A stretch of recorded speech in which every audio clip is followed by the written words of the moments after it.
Well, good morning, or good evening, or good 2 o'clock in the morning, wherever your now finds you. I have some quotes to start us out, which you would have read to me, but now I will read to you.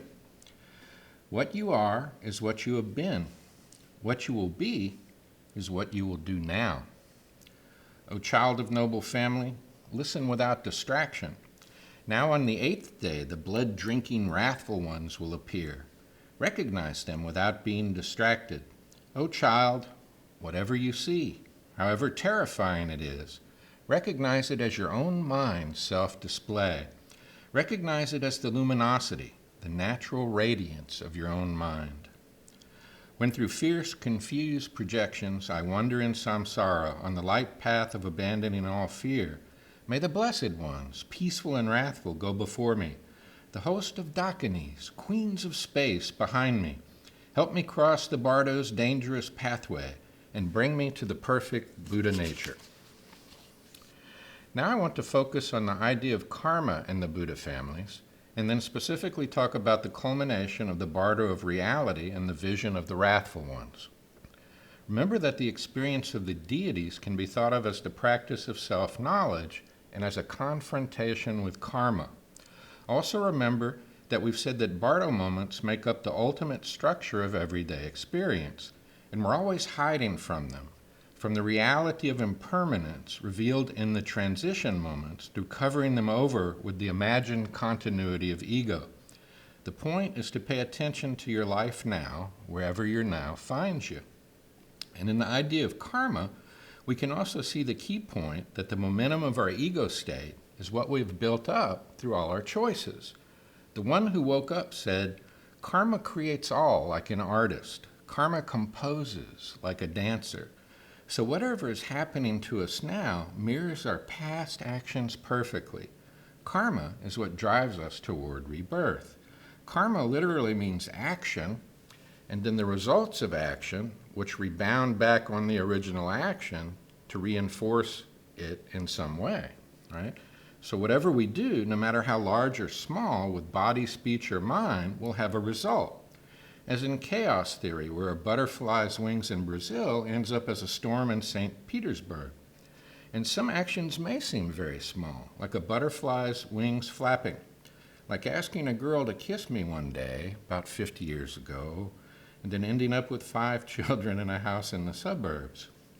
Or someone decides to eat wild bats, and an epidemic rages across the globe. If we were truly egos, substances separate from each other that can continue unchanged, then maybe actions could be contained. Maybe if we were really separate selves, separate from each other in the world, what we do could be insulated from what we are. But remember the central philosophical concept the Buddha taught after his awakening, interbeing. Because the idea of karma is really the idea of interbeing put in a different way. Remember some of the corollaries to interbeing. First, whatever is dependent on something else. So there are no independent beings who can create or act absolutely. No beings who can act without that action reacting upon itself. Whatever creates is also created, and the process of creating and being created go on simultaneously, and karma can't be ignored. Secondly, that means no independent actions are possible. You can't do something without affecting everything else, which then includes you. Everything is mutually dependent and mutually self-creating, and we exist in a sort of moral metaphysical ecosystem. We're not individuals that are separate, but complex webs of interaction. And to understand one creature, you have to understand its total environment. Again, karma can't be ignored. Thirdly, reality is a stream, a process of mutually dependent factors in constant becoming. So in that stream, whatever I have done ripples through the water as a whole.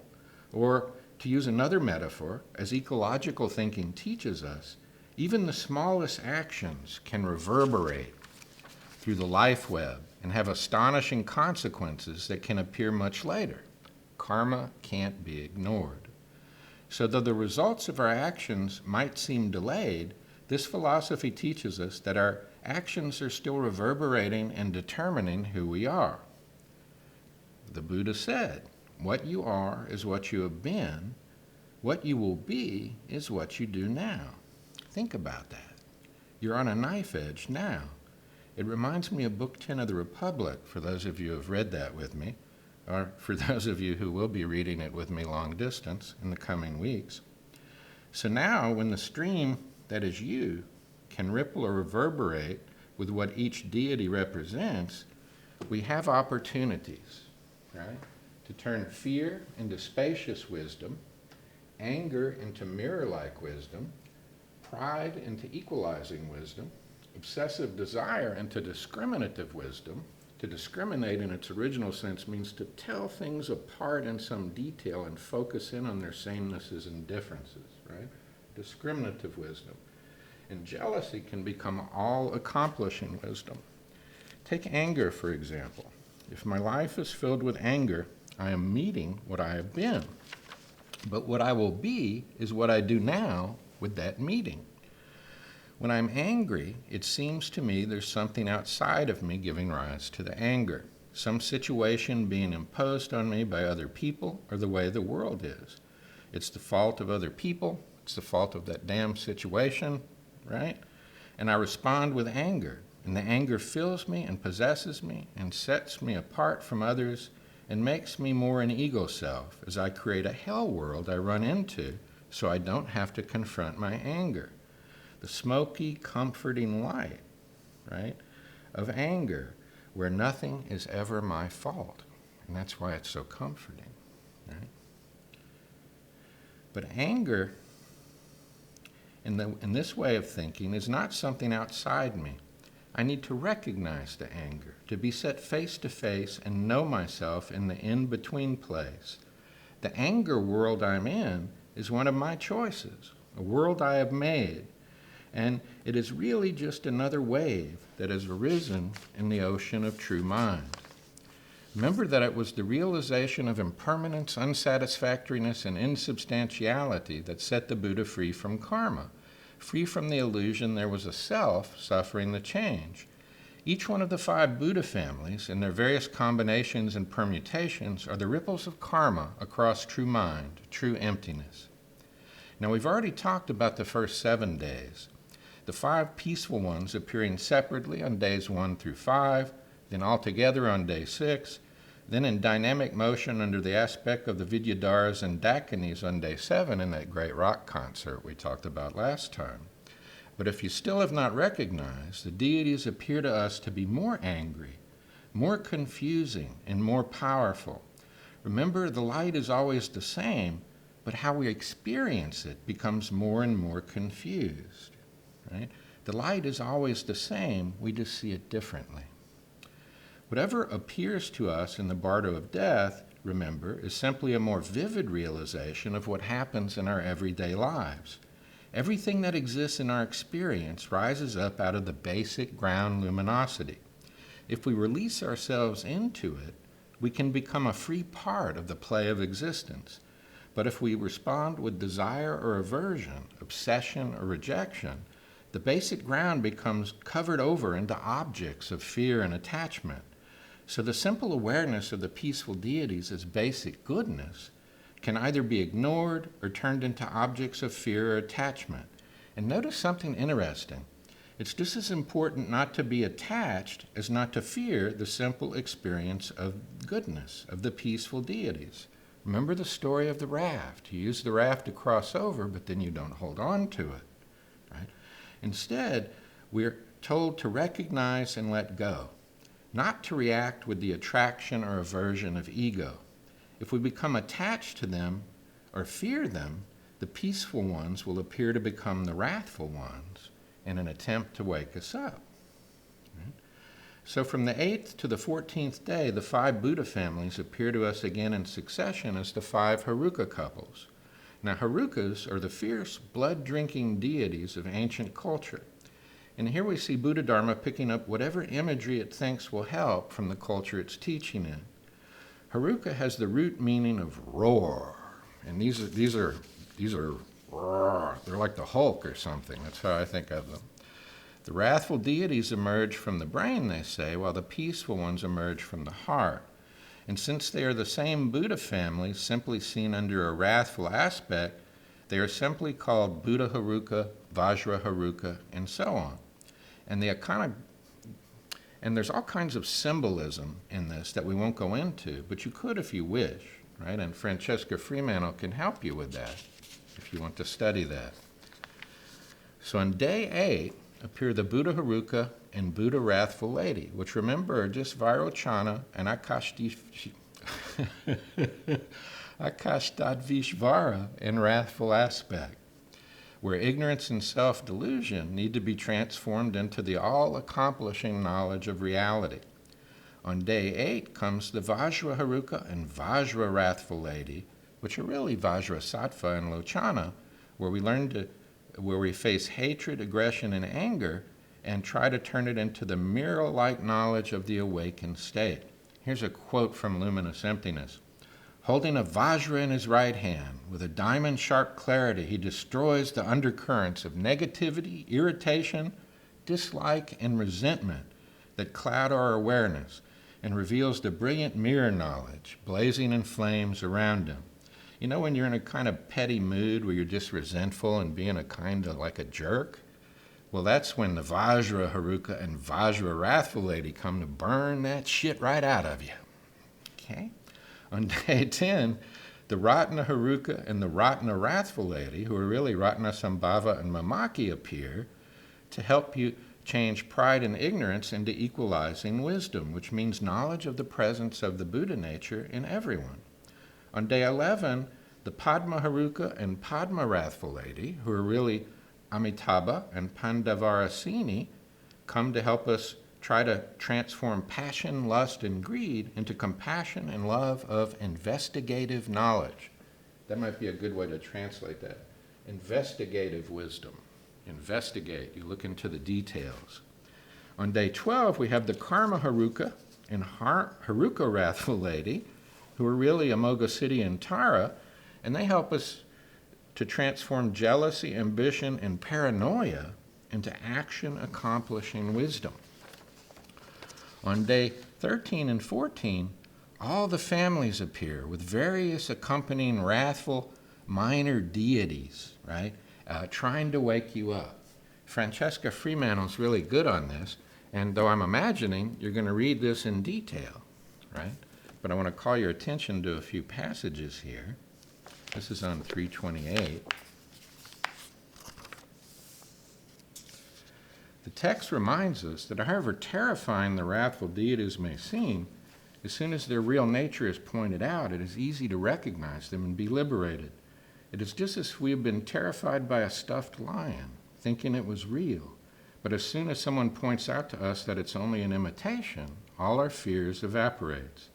When we recognize the Harukas as the peaceful Buddhas, the personal experience of luminosity we previously had in meditation merges with the self-existent luminosity of the Bardo, as the text says, like a child running into its mother's arms, appearing from itself to itself in order to liberate itself, like meeting an old friend. Self-illuminating self-awareness is self-liberated. However, without these instructions, or if the dead person has been unable to hear and respond to them, even a good person can turn back and wander in samsara. So reality is still trying to wake you up. So it says, now a retinue of furious female deities appear from all directions of the mandala, clamoring to arouse and invite us, filling up every corner of space so there's no way to avoid them. They surround the group of all 5 Harukas who are in motion so that the entire wrathful mandala reveals itself to us. And they're just saying, wake up, wake up. And it's getting louder and louder and louder, because you're about to enter the Shipai Pardo, where the opportunities are harder to take advantage of. Right? Now, the sign of the transition of moving into the Shipai Pardo, the Bardo of existence, is that all the peaceful and wrathful deities appear all at once and then transform. The peaceful ones turn into the figure of Yama, Lord of Death, And the wrathful ones turn into Mahakala, the Dharma protector. Though I always think of him as a Jedi. We can no longer see them or their accompanying ones as deities, but begin to see them as demonic and evil. We are becoming more confused, afraid of what would really help us. The key, again, is recognition and self-knowledge. In the Bardo Total, O child of noble family, when projections appear like this, do not be afraid. You have a mental body of unconscious tendencies, so even if you are killed and cut into pieces, you cannot die. You are really the natural form of emptiness, so there is no need to fear. The lords of death, too, arise out of your own radiant mind. They have no solid substance.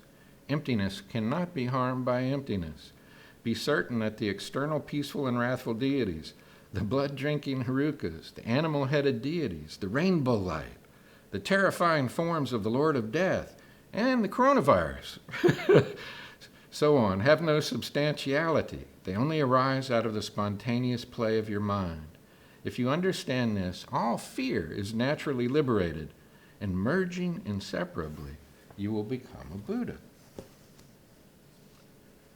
At this point, the guide attempts again and again to set you face to face, to have that moment when you recognize what you see to really be your own true self, projected as in a mirror.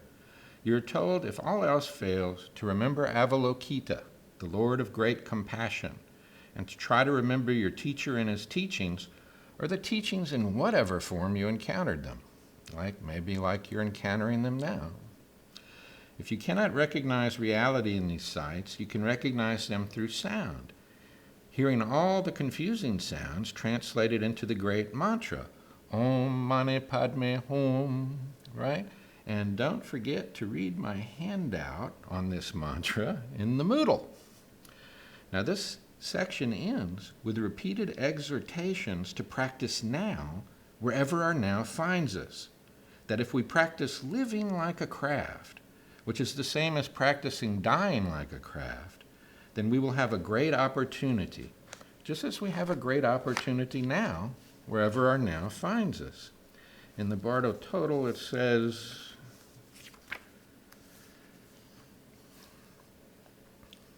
most people, I'm sure I got the right passage. I do. Most people, whether they were much or little adept in meditation, are very confused by fear during the bardo of the moment before death, and so they have no means except this liberation through hearing. To those who have meditated a lot, the bardo of reality comes suddenly when their mind and body separate. Those who have recognized their own mind and become experienced while they were alive are very strong when the luminosity appears during the bardo of the moment before death. Therefore, practice during life is most important. And those who, while they were alive, have meditated in various ways are very strong when the peaceful and wrathful visions appear. Therefore, it is extremely important to train the mind thoroughly in this liberation through hearing in the bardo, especially during one's life. It should be grasped, it should be perfected, it should be read aloud, it should be memorized properly. You should write a final exam on it, which you will. It should be practiced 3 times a day without fail. The meaning of its words should be made completely clear in the mind. Its words and meaning should not be forgotten, even if 100 murderers were to appear and chase you. Since this is called the great liberation through hearing, even people who have committed great sins will certainly be liberated if they only hear it, right? Therefore, it should be, remember, hearing with understanding, if they hear it so as to practice it. Therefore, it should be read aloud and spread afar. Even if it had been heard like this only once and the meaning not understood, in the bardo state, the mind becomes 9 times more clear. So then it will be remembered with not even a single word forgotten, right? Therefore, it should be told to all during their life.